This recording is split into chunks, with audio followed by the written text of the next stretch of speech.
Buenas noches, una nueva emisión de Canal del Sistema.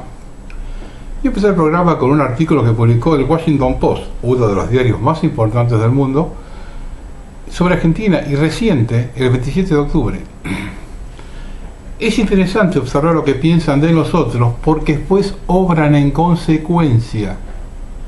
Este mensaje que van a ver ahora es el que transmiten a su población para justificar la intervención en otros países.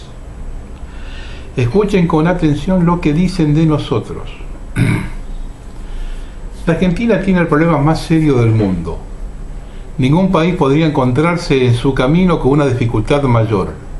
Las demás naciones pueden tener inconvenientes de distinta índole, pero ninguna de ellas padece el nivel dilema que tienen los argentinos.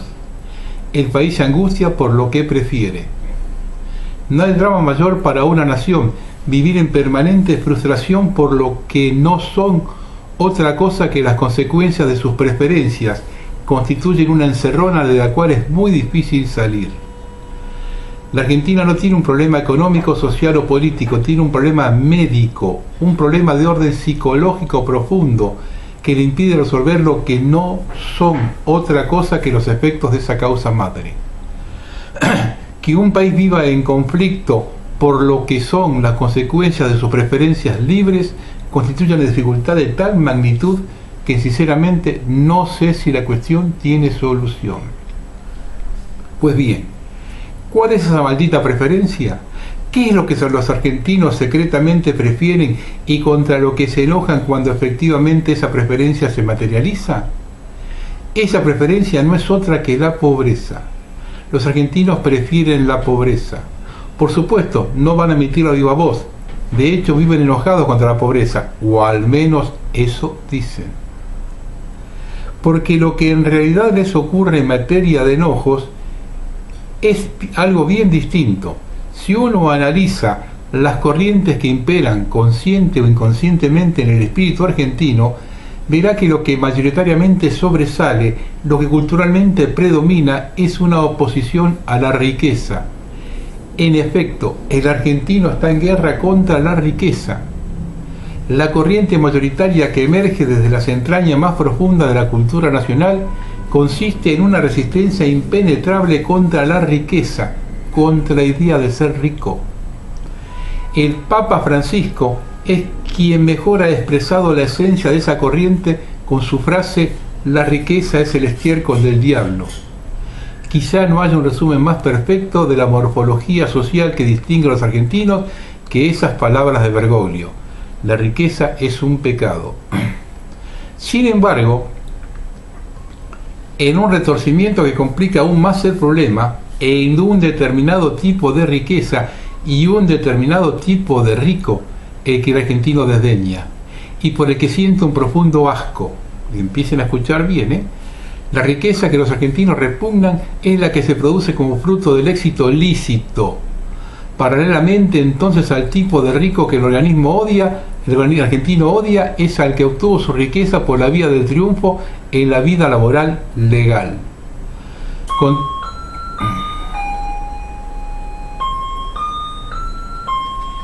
¿Se dan cuenta para qué lado le engancha a esta gente las cosas, no? Contrariamente, no se observan condenas firmes contra los que, incluso obscenamente, pavonean la riqueza que hicieron como consecuencia de actividades ilícitas, provengan ellas de la corrupción pública, funcionarios, ladrones, sindicalistas mafiosos, o de actividades delictivas privadas como los narcotraficantes o los delincuentes comunes.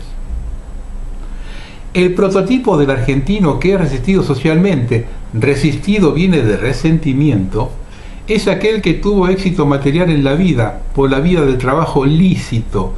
Ese es el que defeca el estiércol del diablo.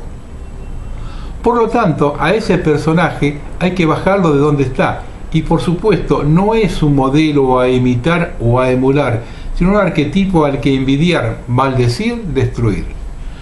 Obviamente, la persecución y eventual destrucción de los que generan la riqueza hacen que no se genere riqueza. Es una perogrullada, pero en Argentina parecía necesario aclararlo. Y al no generarse riqueza se obtiene pobreza. Parecería que, siguiendo un silogismo normal, los argentinos deberían estar felices porque finalmente consiguieron lo que buscaban: derrotar la riqueza, destruir al rico y materializar la pobreza, que, siguiendo a su vez el razonamiento del Papa, debería ser el estado de gracia más cristalino del ser humano por ser el opuesto al estiércol del diablo. Pero no. Cuando llegan a lo que debería ser su éxtasis, estallan en queja y buscan a más ricos a quienes ir a robarles lo que les queda por la vía de entronizar gobiernos que expolian con impuestos confiscatorios la riqueza lícita generada por otros. Parecería que lo que los argentinos buscan finalmente es una pobreza tolerable, igualmente distribuida. Es decir, una pobreza hasta ahí, igual para todos, excepto para aquellos ricos a los cuales los argentinos no resisten, es decir, no tienen resentimiento contra ellos, como los funcionarios corruptos, que dicen que vienen a sacarle a uno los que ganaron injustamente a costa de otros, los sindicalistas mafiosos, los que encontraron un curro o un yeite, el típico vivo argentino que le encontró la vuelta, u otros personajes del submundo ilegal respecto de los cuales el argentino no muestra un nivel de ofensa ostensible. Como se ve, la profundidad de la enfermedad sociológica del país es de tal dimensión que las dudas sobre su verdadera solución son muy grandes. El nivel de deterioro mental masivo que sufre el país implica un retorcimiento tal de los valores constructivos de la vida pacífica y progresista que uno duda seriamente de que tal extravío tenga vuelta atrás. El enamoramiento del pobrismo ha llevado a la Argentina a ser una sociedad completamente conflictuada, encerrada en una encrucijada de la que le será muy difícil salir. Vivir en queja por las consecuencias que trae lo que se venera representa un problema de una complejidad tal que las soluciones no vendrán de la aplicación de tal o cual programa económico, sino de un proceso de introspección que lleve a cada argentino a darse cuenta del nivel de contradicción en que vive. Mientras ese complejo severo no sea removido del alma argentino, el país no tendrá solución.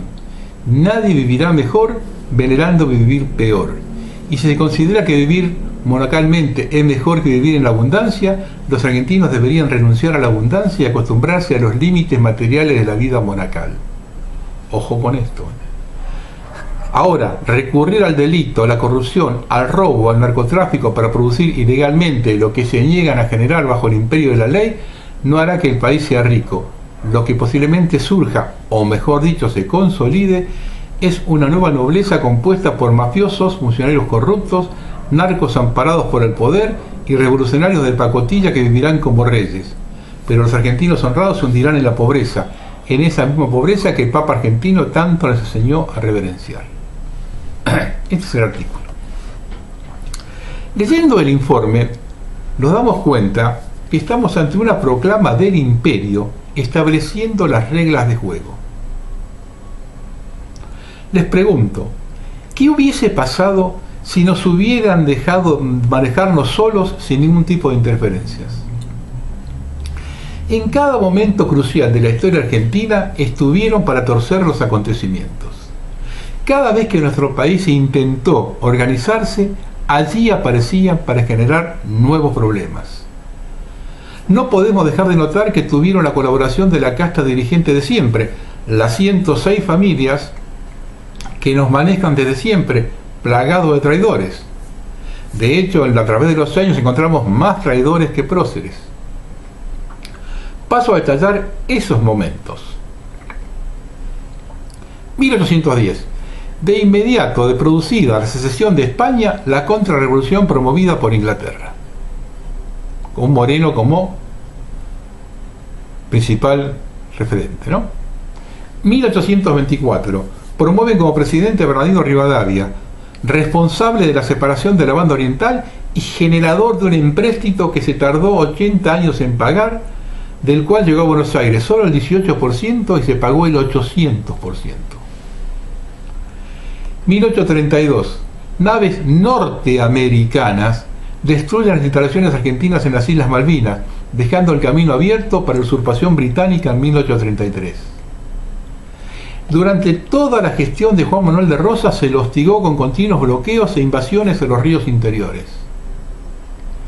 En 1852, un ejército franco-brasileño nos invade y derroca a Juan Manuel de Rosas. El plan fue diseñado por la embajada inglesa en Río de Janeiro. 1864, Argentina se involucra en la guerra de la Triple Alianza en defensa de los intereses británicos de la región. De hecho, el embajador inglés en Buenos Aires participaba en las reuniones del gabinete del presidente Mitre. 1880, el presidente Roca inicia lo que se denomina Generación del 80 de dependencia absoluta de Inglaterra. 1904, se instala en el litoral norte de la Argentina la Forestal, un estado dentro de nuestro país que durante 60 años saqueó la región. 1919, la empresa inglesa Bacena, en violación de leyes y estatutos, provoca la más grande represión obrera en nuestro país. 1921, estancieros ingleses en la Patagonia provocan la reacción de los obreros de la lana, amenazando con intervenir militarmente desde las Islas Malvinas. 1930, los intereses petroleros norteamericanos e ingleses derrocan a Hipólito Yrigoyen e inauguran 2 años más tarde el Estatuto del Coloniaje, que se conoce como la década infame. 1955, la estructura de posguerra genera los golpes de derrocamiento de Juan Domingo Perón, recordando que la Armada Británica preparó en el Río de la Plata los buques argentinos comandados por los insurrectos. En la década del 70, la CIA organiza los golpes de estados en Latinoamérica, luego de introducir la guerrilla desde la República Colaboracionista de Cuba y proveerle armas descubiertas en embarques en el puerto de Buenos Aires. En nuestro país, el gobierno militar multiplica por 9 la deuda externa, generando esta dependencia que sigue hasta hoy. Y en 1982, la última invasión inglesa con apoyo norteamericano, que además trajo aparejado junto con el acta de rendición de Madrid el desguace de la Argentina durante el menemato.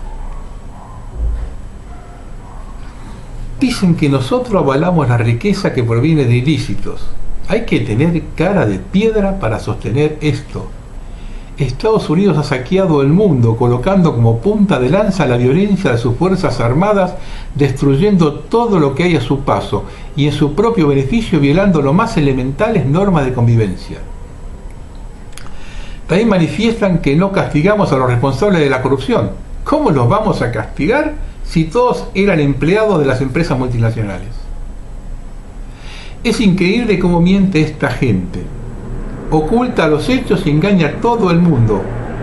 Nos hablan de corrupción cuando el sistema económico impuesto por ello la tiene como el eje principal. Menciona con una ligereza tal el tema de la droga que tienen tanta hipocresía como lo que dicen criticar. Un solo hecho: ingresaron a Colombia para combatir el narcotráfico, instalaron 8 bases y hoy el país caribeño es el primer exportador mundial de cocaína. Increíble con la liviandad que hablan de mafia, de robo, justo ellos que son los saqueadores seriales del planeta. Es bueno que hayan publicado este informe, que no hace otra cosa que blanquear lo que vienen haciendo durante décadas en el mundo, y coloca al descubierto la ignorancia que mantienen sobre su población. Señores del Washington Post, ustedes tienen la impunidad que les da la fuerza militar y la corrupción del dinero. Nosotros, con toda la calificación que nos hacen, no les llegamos al tobillo a ustedes. Y observen y escuchen cómo empiezan a operar esta gente, para desmentir todo lo que dice el artículo este. Las banderas rojas comienzan en México justo después de encontrar el depósito de litio más grande del mundo. Estados Unidos tiene una historia de interés muy agresivo cuando se descubren estos depósitos, especialmente en Afganistán. ¿Veremos la misma retórica de cambio de régimen dirigida hacia México? El camino ya ha sido pavimentado para que el gobierno de Estados Unidos ha declarado que los carteles mexicanos son una organización terrorista extranjera. La agitación política adicional podría proporcionar aún más oportunidades para la intervención de Estados Unidos. Por último, el titular de Forbes ofrece otro ángulo: México con la mina de litio más grande del mundo, los chinos buscan explotarla. De esto no habla el Washington Post, Pero observen toda la estrategia arriba de la mesa. La excusa del narcotráfico, ¿quién la maneja? Un gobierno de izquierda. Revista Forbes, ¿a quién se reporta? Agitando el fantasma chino. 100 años haciendo lo mismo, y quienes lo queremos explicar debemos rendir examen todos los días.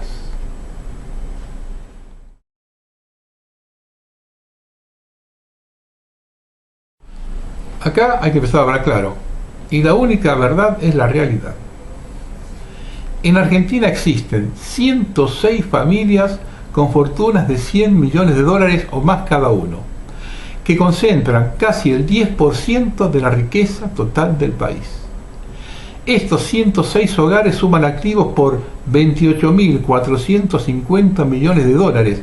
El 80% de esa plata está en el exterior.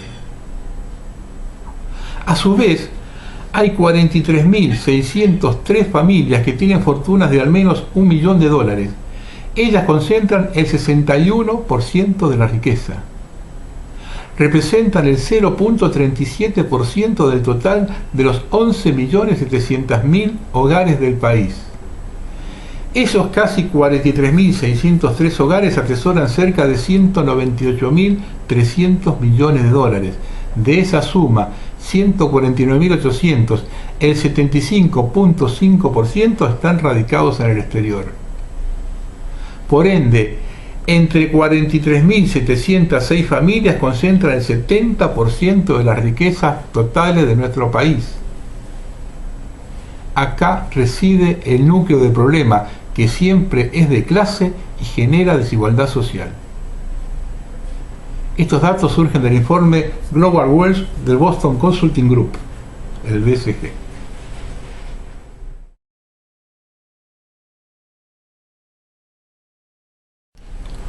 Cuando se conoció la postulación de Alberto Fernández a la presidencia, dije que su gran mérito es ser un buen rosquero. Ahora lo confirmamos, pero de los que rosquean con quienes están contra el país y sus habitantes. Es complicado, y algunos me lo reprochan, criticar a quien recién asume, en especial los más jóvenes. Sucede que nosotros ya somos lechuza cascoteada. Hemos vivido todas las agachadas de la clase dirigente, con y sin uniforme de la Argentina. Por lo consiguiente, el olfato y la percepción es lo que más tenemos desarrollado. No se puede distribuir la pobreza, eso lo hace el comunismo. Se debe aumentar la riqueza, pero dentro de este sistema es imposible, ya que no manejamos las variables económicas. Para lograrlo tenemos que cambiar de modelo.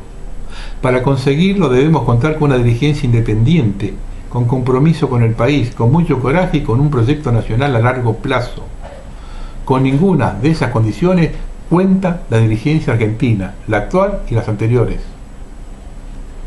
Es verdad que recibieron tierra arrasada, pero también es cierto que quienes le abrieron la puerta a los que arrasaron con todo son los mismos que hoy gobiernan. Y lo más insólito es que son los mismos nombres, inédito en el mundo. Así que muchachos, a llorar al campito y argentinos a ponerse los pantalones largos.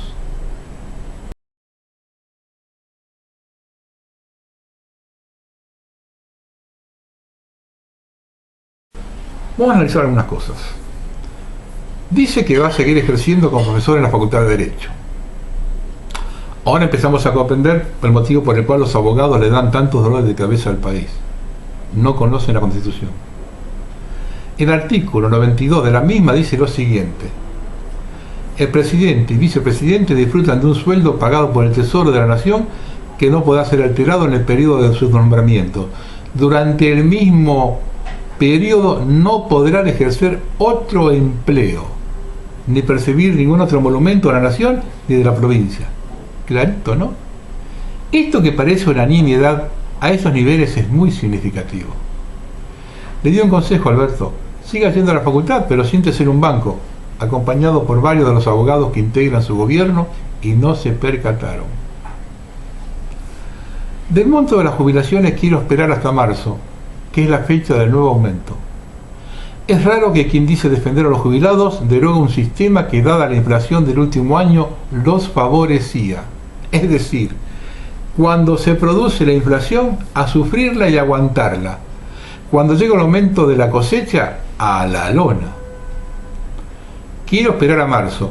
Por los rumores que circulan, se va a generar otra ola de juicios laborales que se convierten en un pagadío, con la complicidad de la justicia, ya que la idea es agrandar la base de la pirámide, llevando en el tiempo a que todas las jubilaciones sean mínimas, tal cual hizo Néstor.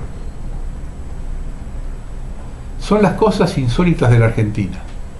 Durante el gobierno de Cristina se establece una ley de movilidad y en otro gobierno de Cristina se deroga.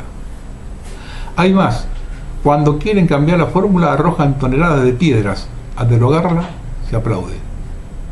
Lo que viene a demostrar la intencionalidad de los disturbios de diciembre de 2017 y cómo manejan a los de abajo. Miren, si habrán sido provocados, que al venezolano que asesinó al turista lo encontraron a 24 horas y al que disparaba con el mortero hace 2 años en el Congreso aún lo están buscando. Pero en Argentina siempre hay algo más. En este caso, las excepciones al congelamiento, lo que determina que no todos somos iguales ante la ley y que este gobierno es permeable al apriete. Pero la vergüenza es que incluya las castas política y judicial. Ello es un paso más de adelante de la resolución de abril de 2018, cuando los legisladores nacionales ataron sus dietas al precio de la nafta Infinia. ¿Lo sabían esto? En abril de 2018 ataron el precio de sus dietas a la nafta Infinia de YPF, es decir, las dolarizaron. Ni el peor pensado podría imaginar semejante infamia. Y la misma se produce ante la pasividad de la sociedad, lo que hace cada vez más difícil establecer los límites que ésta tiene. En fin, una demostración de la calaña de nuestra casta dirigente. No se puede olvidar la intencionalidad de estas excepciones, ya que cuando los diputados de la ahora oposición preguntaban cuáles eran, no tuvieron respuesta y se enteraron al otro día, lo que obligó a que el presidente deba salir como un bombero a apagar el incendio que no sabemos si se apaga, ya que depende de otra ley que no tiene fecha de tratamiento, puesto que estamos a fin de año. Antes de marzo debería dar una respuesta a los juicios que ya tienen sentencia y a los que adhirieron a la reparación histórica y no se pagan. Se debe terminar con la vergüenza de tener que iniciar otra demanda para cobrar lo que la Corte falló. Esto pasa únicamente acá. Y esto lo sabía cuando era candidato, era Vox Populi. También debe saber que la Comisión Interamericana de Derechos Humanos prohíbe a los gobiernos apelar sentencias de jubilados. Si no toma cartas en el asunto, le pido por favor que no hable más que defiende los intereses de las personas mayores. De hecho, el bono de la UH es del 75% de la prestación y para los jubilados es del 35%. Demagogia al palo. Hay otra vergüenza. Durante la gestión Macri, se cansaron de hablar de la forma indiscriminada que usaban el Fondo de Sustentabilidad del ANSES. Pues bien, el artículo 52 de la mega ley presentada en el Congreso determina que podrá usarlo para pagar deuda. Un fondo que pasó de tener 63.000 millones de dólares a 23.000, de los cuales 16.000 están en papel picado. ¿Hicieron alguna denuncia de este robo? ¿O se paga sin chistar? Y ya acabamos de la mega ley. ¿Comunicó a la sociedad que la misma fue consensuada con el Fondo Monetario que usted tanto critica? Quien lo escucha al ministro observa que es la música perfecta a los oídos de ellos. Habla de déficit fiscal como un rasgo fundamental, pagar la deuda tal cual está, aumentar impuestos, no emitir moneda. Esto es macrismo con vaselina. Resulta curioso que este gobierno identifique a Hezbollah como grupo terrorista, que se pide al gobierno de Maduro por 5 detenidos políticos y que el gobernador Morales permita que Evo viaje a Jujuy, que es lo que quiere la élite para desestabilizar Bolivia. El venezolano acusado de matar al turista inglés ingresó al país el 9 de diciembre. En el Chaco salteño hay preocupación por las caras extrañas que se están observando ingresar a la Argentina. ¿Nos quieren convertir en la base de operaciones contra Bolivia? ¿Son las concesiones que hubo que hacer con el Fondo Monetario?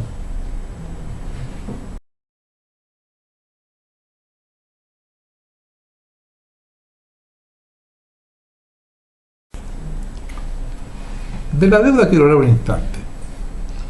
La totalidad de los integrantes del sector que lo llevó a usted al gobierno, cada vez que tenían un micrófono cerca, varios de los cuales hoy integran su gobierno, hablaban que Macri no se equivocó ni cometió mala praxis, sino que vino a hacer lo que hizo, que ese era el plan de enriquecimiento de amigos, que se fugaron 80.000 millones de dólares.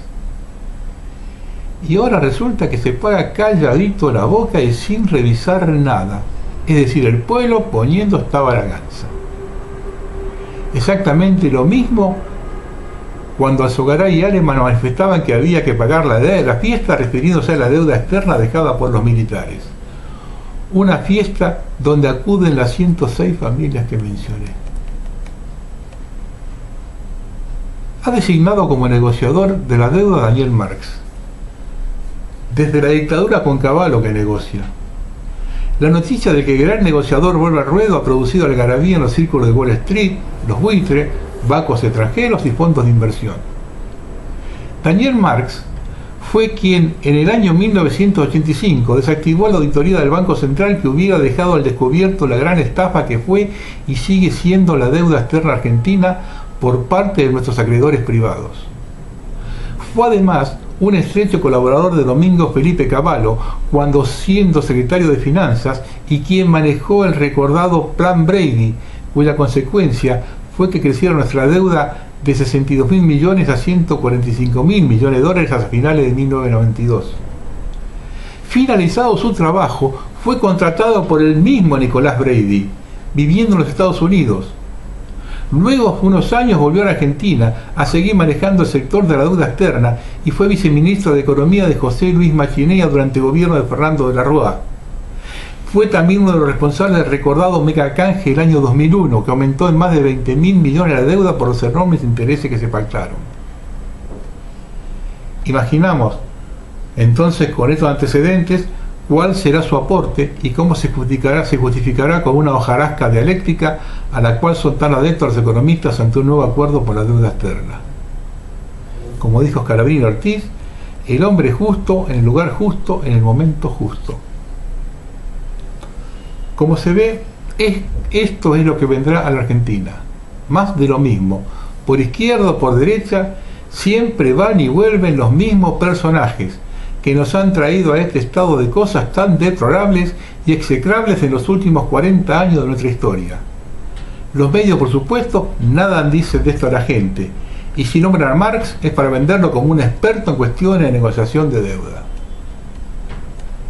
Tal parece entonces que Alberto Fernández, quien está más cerca de Cavallo ideológicamente que de Cristina Fernández, a pesar que él se vende a sí mismo como un socialdemócrata, no es más que otro caballo de Troya que le han vendido al pueblo argentino, particularmente a los que lo han votado y que no terminan de entender que no se puede pretender salir de las crisis argentinas con los mismos políticos y dirigentes del sistema, tanto de la derecha como de la izquierda, que nos han traído a esta crisis terminal en la que estamos entrando.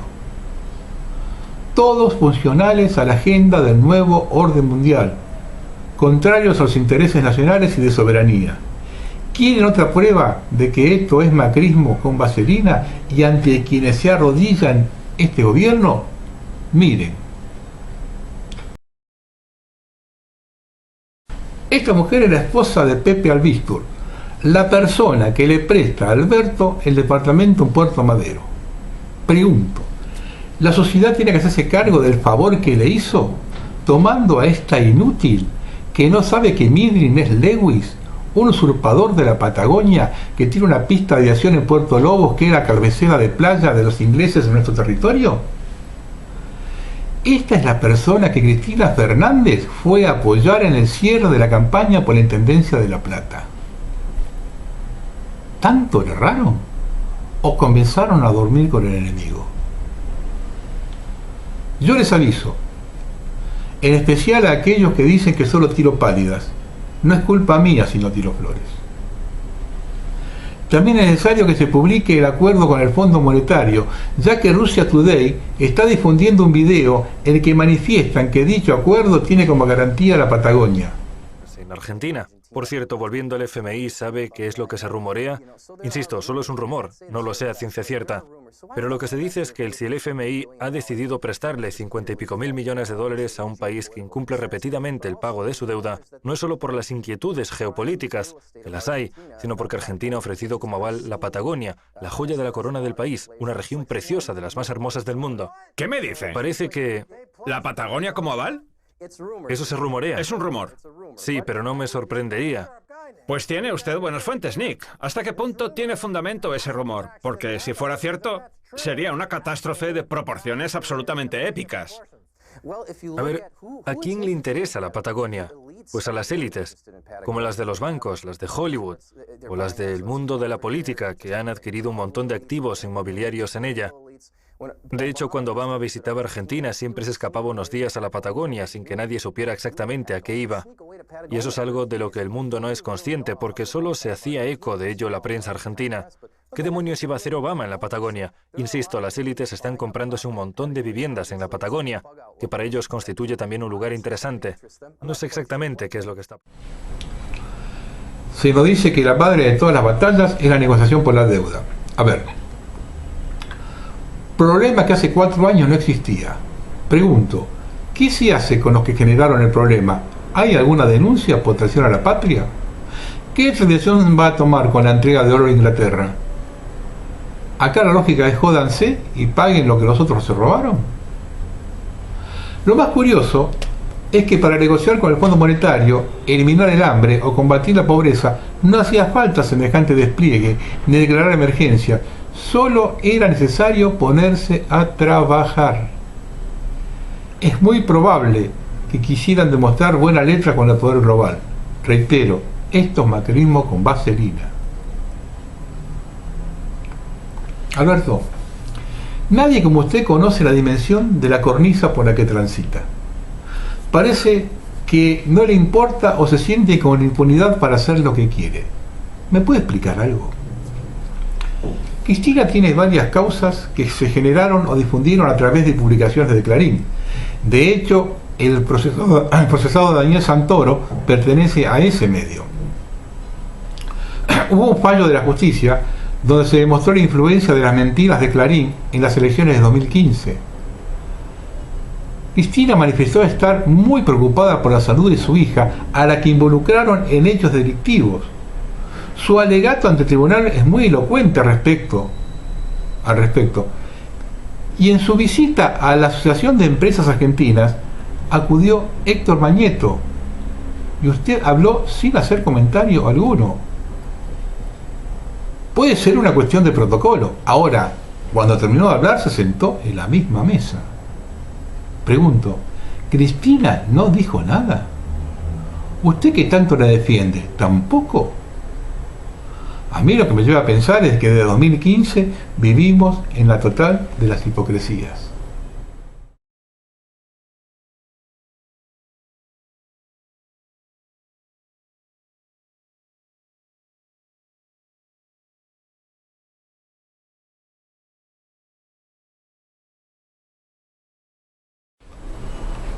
O el tema es que no hay que pelearse con los medios.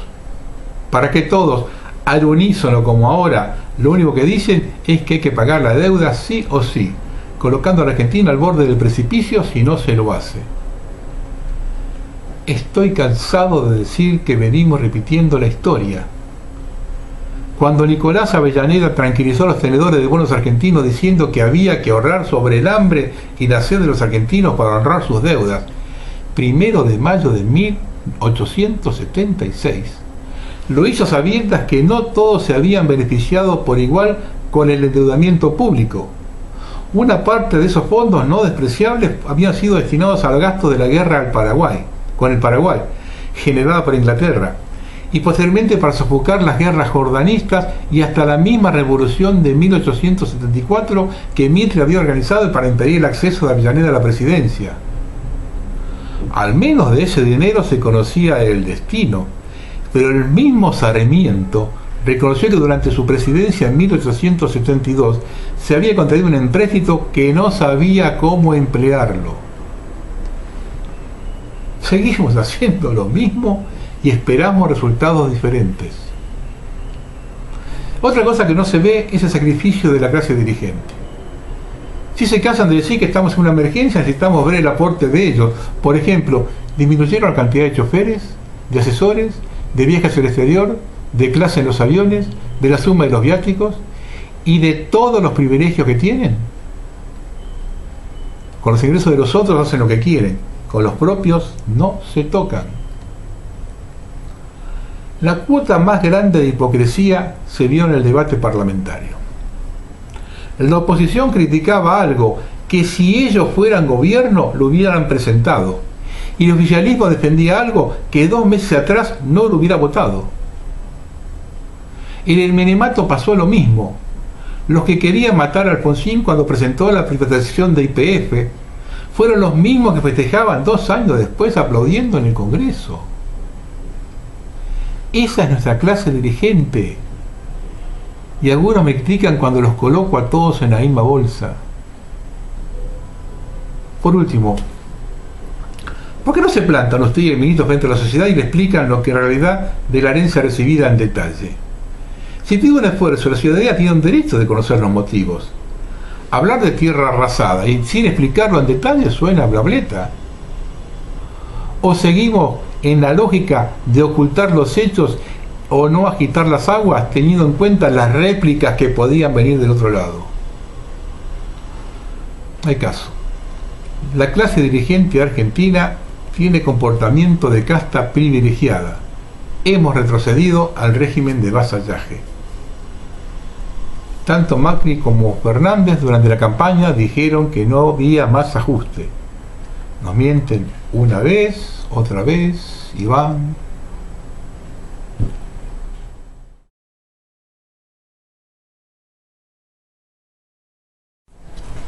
Todos afuera. Esto publicó la agencia Nova. En un intento por darle respuesta urgente a la masiva protesta que llevan adelante miles de presos en las cárceles bonaerenses, el gobernador Axel Kicillof crearía en las próximas horas y por decreto una mesa de diálogo entre diferentes sectores vinculados a la ejecución penal y los derechos humanos para otorgar excarcelaciones de forma masiva y descomprimir la situación de las unidades penitenciarias. El objetivo no es la liberación lisa y llana de los detenidos, sino una evaluación de aquellos casos en que los procesos podían continuar con los acusados de libertad, así como una flexibilización para los detenidos que cumplan determinadas condiciones de conducta y tipo de delito que podrían beneficiarse con la figura de la prisión domiciliaria en las salidas transitorias. Es para evitar las críticas y sobre todo el costo político que el mandatario buscará convocar a representantes de la justicia, de la Fuerza de Seguridad y de organismos intermedios para abordar soluciones de forma conjunta y quiere hacerlo de forma inmediata para evitar motines en las cárceles porque en su equipo consideran que el problema penitenciario solo puede abordarse en el inicio de la gestión. La realidad es que a pesar de que la situación de las unidades carcelarias es penosa desde hace varios años, la crisis actual es heredada que provocó el gobierno de María Eugenia Vidal por el retraso en los pagos a los proveedores de alimentos que decidieron cortar con la provisión de mercaderías hasta que se regularice la situación.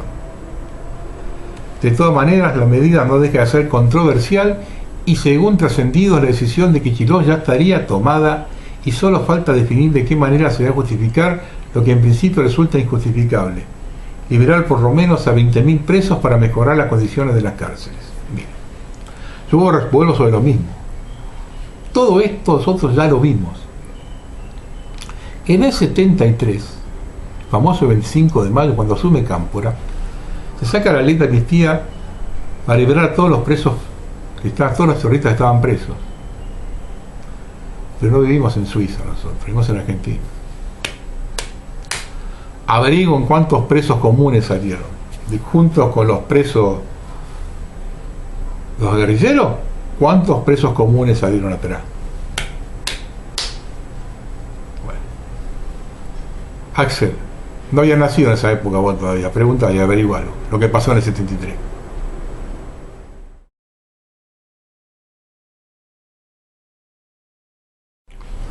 Otra medida de macrismo explícito. A pocos meses de culminar el contrato de concesión, el flamante presidente adelantó la provincialización de la administración de la ruta fluvial, un negocio multimillonario que despertó el interés de varias empresas internacionales. Lejos de buscar fortalecer el Estado-Nación con su capacidad soberana, Alberto Fernández delega concesiones de la hidrovía a las provincias con el visto bueno de corporaciones que ya manejan gran parte de la carga. Lejos de seguir fragmentando la soberanía, se le dará al Estado el manejo federal de recursos y canales estratégicos para incluir mejor a las provincias en un proyecto integral. El interés nacional es una prioridad y este solo lo defiende un fuerte Estado-Nación que no admita voluntades fragmentarias que hacen de un falso federalismo la excusa para el robo y la entrega. Si a pocos días de subir ya llegó a tanto, tenemos otro menematum puerta a la esquina, a la vuelta a la esquina. Yo digo una cosa, esta medida demuestra que no hay un plan sobre la Argentina. Porque si nosotros provincializamos algo, como son las vías fluviales, es decir, no tenemos un plan sobre la Argentina. Porque un plan general que tenga Argentina. Podemos tener 20 planes, 24 planes, 24 provincias, 24 planes en las provincias. No un plan estratégico sobre la Argentina. Este tipo de medidas lo confirma.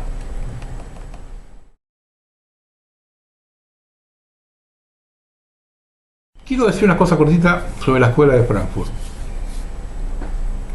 Más abajo cito la escuela de Frankfurt. Voy a aclarar algunas cosas para los menos informados o los más jóvenes. Para afianzar el marxismo cultural diseñado por Antonio Gramsci, es decir, la revolución cultural, dio recomendaciones para la transformación y solución de la Europa cristiana, entre otras cosas las siguientes pautas gramscianas. 1. El Estado es apenas una trinchera avanzada tras la que se asienta la robusta cadena de fortalezas y fortines de la sociedad civil. 2. La realidad está definida con palabras, por lo tanto el que controla las palabras controla la verdad. 3. Decir la verdad es siempre revolucionario. 4. El poder es un centauro, mitad coerción, mitad legitimidad. 5. El viejo mundo se muere, el nuevo tarda en aparecer y en ese claro oscuro surgen los monstruos. 6. Odio a los indiferentes. Vivir quiere decir tomar partido. 7. La indiferencia es el peso muerto de la historia. 8. La conquista del poder cultural es previa a la del poder político, y esto se logra mediante la acción concentrada de los medios de comunicación, expresión y universitarios. 9. Pesimismo de la inteligencia, optimismo de la voluntad. 10. El paso de la utopía a la ciencia y de la ciencia a la acción. La fundación de una clase dirigente equivale a la creación de una concepción del mundo. Esta es la idea gramsciana que viene de la escuela de Frankfurt.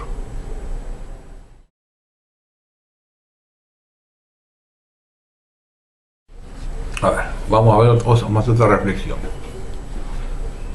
Esto no es peronismo.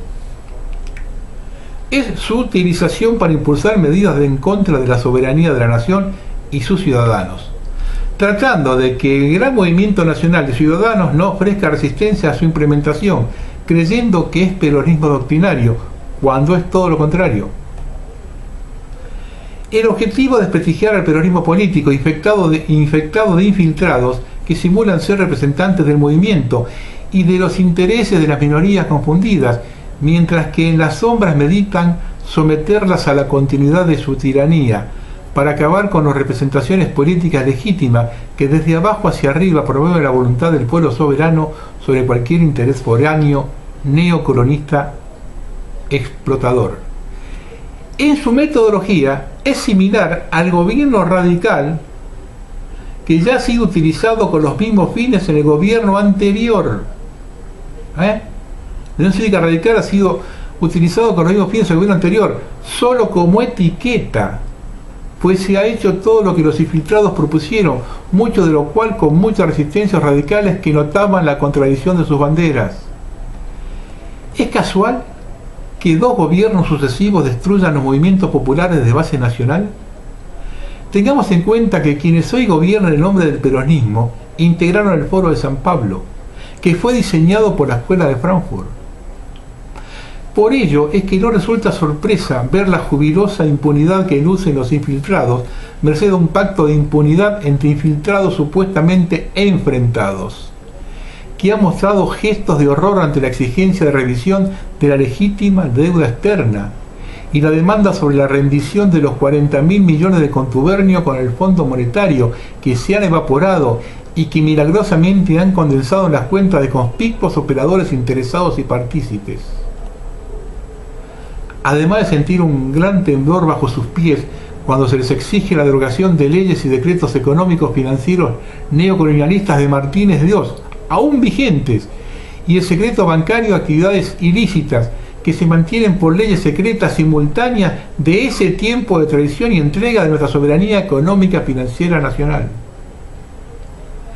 La metodología ya ha sido ensayada en otros países y tiene como fin lograr configurar un sistema democrático con dos únicas opciones que son parte de lo mismo, haciendo desaparecer representaciones verdaderas y legítimas de los pueblos para sustituirlos por partidos más mediáticos que fijan los turnos para que aparentes ideologías sigan manteniendo la tiranía, sea cual sea la marioneta que simule tener el poder, como republicanos y demócratas.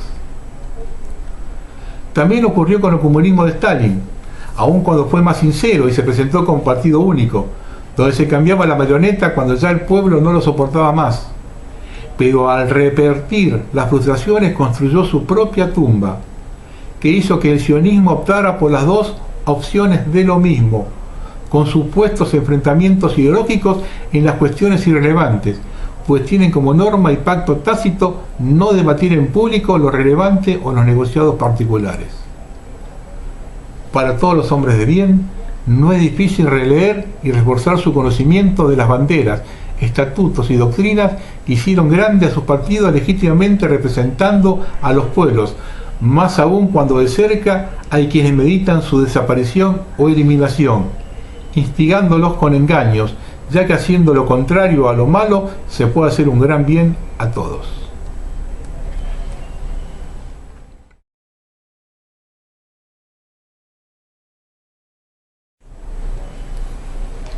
Ordo ab chao es la principal divisa del grado 33 del rito escocés antiguo y aceptado.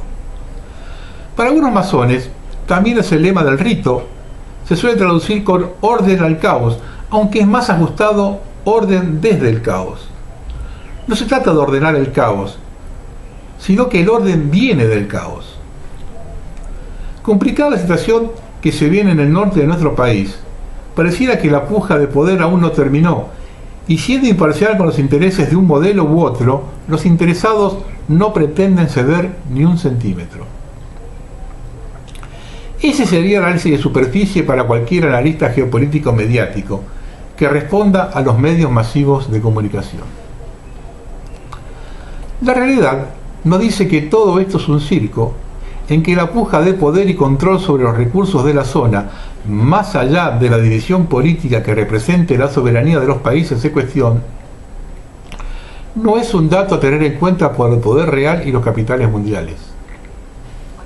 Ni Áñez, Camacho, La Vega, Trump o Bolsonaro, ni Evo, Putin, China o Fernández son enemigos íntimos o ideológicos. Todo este circo de animación pertenece a un conjunto de malabaristas que dan la cara por los verdaderos poderosos. Mientras el gobierno argentino apoya y se saca fotos con Evo Morales, prepara y le posibilita una supuesta campaña política de retorno a pocos kilómetros de Bolivia, más específicamente en Orán, provincia de Salta. En contraposición, Áñez, actual presidenta provisoria de Bolivia, con el apoyo de quien la ubica en el sillón presidencial, emite orden de captura y a las horas se sabe que de Estados Unidos el apoyo de Trump es oficializado vía Twitter. Está a las claras que se busca el conflicto. El resultado puede ser negativo, pero no para los intereses de los que quieren invertir en los recursos de esta zona, sino todo lo contrario. Del caos viene el orden, y del orden se consigue el caos. Estemos atentos a los acontecimientos. Culpables son todos, sin excepción.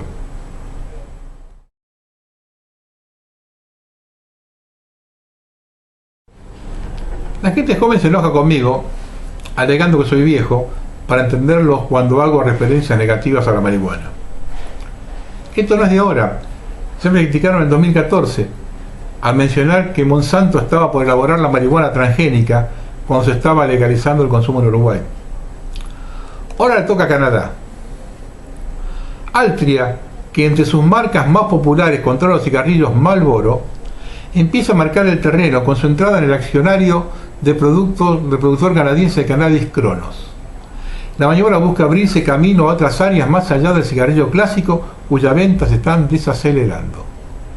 El negocio del tabaco es muy rentable, pero al mismo tiempo debe pensar en el futuro y para hacerlo tomar el control del producto llamado a sustituirlo. La matriz de Philip Morris aporta a Cronos su experiencia de comercialización del tabaco, un factor que puede ser importante al estandarizar, en un futuro no tan lejano, la comercialización del cannabis a escala global. Hay sin embargo un aspecto en la operación que puede chocar con el consumidor de marihuana. Altria es una de las corporaciones más odiadas porque el producto que vende tiene importantes consecuencias para la salud, derivado de la combustión del tabaco. Cronos, sin embargo, concentra gran parte de sus activos en el negocio de la marihuana medicinal.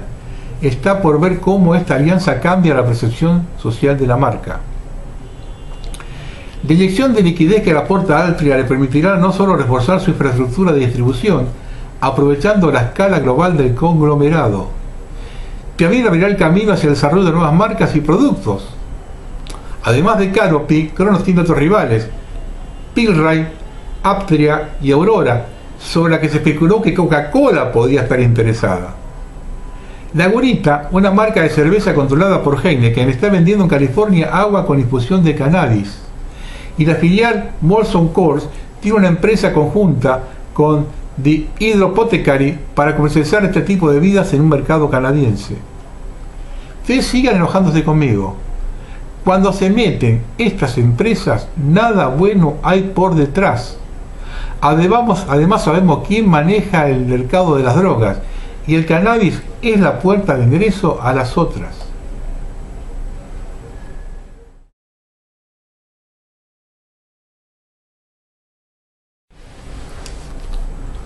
A mí se me acusa de tirabombas, que no estoy de acuerdo con nada, que todo me cae mal. Confunden pesimismo con realismo. Me han dicho que hice predicciones que no se cumplieron. Increíble. Todos hablan de las profecías de Parravicini, escritas hace 90 años, y la de Nostradamus hace 500. Y yo soy un charlatán porque predicciones no se dieron en 6 meses. No me den bola. Sigan como hasta ahora, así nos va. Más de uno me critica porque hablo tanto de la persecuta de los católicos. A ver, previo a la guerra civil española hubo cantidad de asesinatos de religiosos y quema de iglesias. Mal que les pese, la Iglesia Católica siempre se opuso al marxismo y hoy está infiltrada por el marxismo a través de los jesuitas. ¿Lo entienden? Hoy está infiltrada por el marxismo a través de los jesuitas. Y uno de los motivos por el cual me echaron de TLB1 fue por mi crítica al Papa Francisco. ¿Estaba equivocado? Pero no soy el único que ve las cosas como las veo yo. Voy a presentar algo que me envió un contacto de 8 años. No digo su nombre por las dudas, y no lo digo textualmente porque vamos todos presos.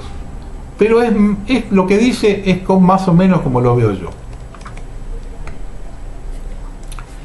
La izquierda viene por todo. Quien piense que la ley de emergencia es para Alberto está equivocado. Siempre la emergencia y el estado de excepción, porque la emergencia y el estado de excepción, ahí es donde la izquierda se mueve mejor. La ley es una ley para el presidente, que no es lo mismo que una ley para el actual presidente. Creo que se entiende lo que quiero decir, y si no se entiende se lo digo con todas las letras. La ley es para Cristina. Nadie en su sano juicio puede creer que Alberto puede estar en el gobierno más de 6 meses con lo que está haciendo. La debacle económica planificada y gestada es profeso provocará su renuncia. ¿Y entonces? No se puede repartir lo que no existe. No se puede crear riqueza siendo menos acomodados a los que son acomodados, ni tampoco haciendo menos ricos a los que ya lo son. Quien gana dinero legalmente debe ser alentado que lo siga haciendo. Quien genera riqueza debe ser bien tratado para que no se vaya a otro país a generarla. La Argentina hace todo lo contrario. Ahoga al que trabaja para darle dinero al que no hace nada para salir de la pobreza. Un buen gobierno debería usar todos los recursos para fomentar la fundación de ciudades en los inmensos territorios despoblados de nuestro país, construir ferrocarriles, censar las villas miseria e invitarlos a mudarse a las nuevas ciudades que deberán contar como primera medida con escuelas. ¿Quiénes construirán esas ciudades? Los mismos que las habitarán. Entonces Cristina se hará formalmente cargo del gobierno y aparecerá como la salvadora, y ahí sí, vendrán por todo. Dirán que Alberto fracasó por culpa del imperio y se radicalizarán, teniendo entonces campo orégano. Las hordas del enemigo de siempre someterán al país a una brutal tiranía. El eje Cuba-Caracas habrá conseguido finalmente desembocar en nuestra patria. Pagaremos muy caro nuestra comodidad de clase media a la que todo le resbala, clase media que solo piensa en las merecidas vacaciones. Pidamos perdón a Dios por no habernos puesto del lado del bien, cuando había que estar al lado del bien, sin ningún pero y sin ningún incondicionamiento. Que quede claro que el bien nunca fue Macri. Por las dudas, ambos son y fueron nuestros enemigos. No hay grieta, no hay distintas visiones políticas, hay enemigos. Las cosas claras, quienes quieren hacer en nuestro país otro país, son nuestros enemigos. Vendrá entonces la radicalización y un quiebre institucional estará a la vuelta de la esquina. ¿Que no es posible? Claro que es posible. Evo Morales está entre nosotros, conspira y sigue con sus negocios desde acá a 2 cuadras. Ya ingresaron cubanos y venezolanos castrochavistas a nuestro país. ¿Saben cuándo llegó el venezolano que mató al turista inglés en el Faena? El 9 de diciembre. Despertemos, los comunistas tomaron el país nuevamente. En los 70, hasta que llegó el caos total, nadie reaccionaba. Después pedían a gritos que los militares tomaran el poder. Nada bueno puede salir de todo esto. A los estúpidos de siempre te van a decir: ¿y Macri? Yo entonces le contesto en latín: andate a la concha de tu hermana.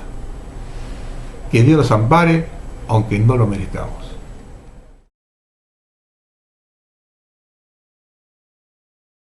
Bueno, voy a terminar ya. Estamos cansados. Hay veces en que uno piensa: hasta aquí llegamos. En especial cuando escuchamos ciertos razonamientos que nos dejan con la boca abierta.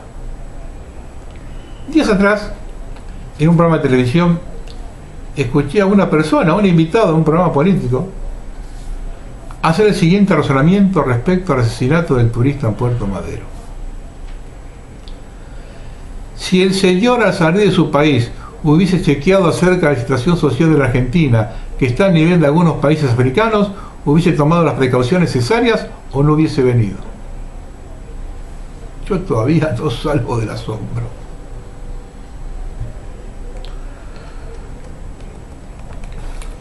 Hay 2 tremendas mentiras que casi todos se han creído. La primera es que los sindicatos están formados por trabajadores y los partidos por militantes. Los sindicatos, como los partidos, como los grupos de guerrilla, no están formados por trabajadores, militantes o guerrilleros, sino por dirigentes y punteros, comandante y subcomandante. La segunda mentira es que estos movimientos tengan orientación política. Es como si yo le diera una linterna para alumbrar a la derecha y otra que alumbre hacia la izquierda. Absurdo. Usted la enciende y la hace alumbrar para donde quiere. Los movimientos son funcionales al poder.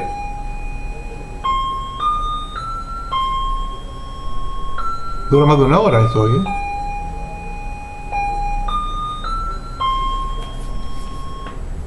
Los movimientos son funcionales al poder, administrados por intermediarios ideológicos de los tanques de pensamiento. Son como trajes de fantasía de un actor de varieté que se pone uno y luego otro. El pueblo está para servir a la nación, a la patria, y no al revés. Y al que piense distinto hay que devolverlo a Inglaterra. No existe la libertad, existe el poder. No existe la libertad de expresión, existe bien contra mal, existe saber contra no saber, existe tener contra no tener, existe ataque y contraataque, luz y tinieblas. El poder es colectivo. Los peores tribunales, parlamentos y cuartos de guerra son los que tienen más miembros. Para que haya poder, tiene que haber más de uno, porque el poder es una entidad política. Un hombre solo no tiene poder. El engaño de los legalistas es suplantar Estado de Derecho por Estado de poder. Así es el juego de la masonería. Uno al mando concentra influencia. El poder trabaja sobre la voluntad, la influencia sobre la conciencia. No es que sea más o menos, son dos cosas diferentes. Un ejército victorioso necesita uno solo al mando, o más correctamente, uno al tope de la cadena de comando. El juego de la masonería es levantar el piso y bajar el techo. Ni Estado de Derecho ni soberanía, concentran todo en el Estado de poder. No existe el Estado soberano. Un Estado no es soberano, porque soberanía es una condición de ser, no de estar. Soberanía es la madurez espiritual de una nación. La nación es una entidad espiritual, el Estado es una entidad política, el pueblo es una entidad física. Así que si se dice pueblo soberano, no sabe lo que se dice o engaña. Soberanía solo le cabe a la nación. El soberano no hace lo que quiere, hace lo que debe. Siempre, sin excepción. Separación de poderes no existe, es separación de funciones. Cuando se habla del poder, se debería hablar del Estado. El Estado es el único creador del derecho. El Estado es uno, único, total, incontestado, y sus dominios son iguales a su extensión política. ¿Cuáles son las exigencias que el sistema nos impone? Democracia, república, propiedad, derechos, libertad. O sea, cavar más honda esa misma vieja tumba. Solo conocen democracia o dictadura. Aquí no se habla de moral, ética, solidaridad, sangre, espíritu, nación, porque se abre la puerta a ideas realmente de fondo. Los jefes quieren que la Grey mire hacia abajo, embalurdonada con la cabeza llena de nimiedades y vacía de pensamiento profundo. Se vino un año muy difícil, posiblemente el más determinante de la historia.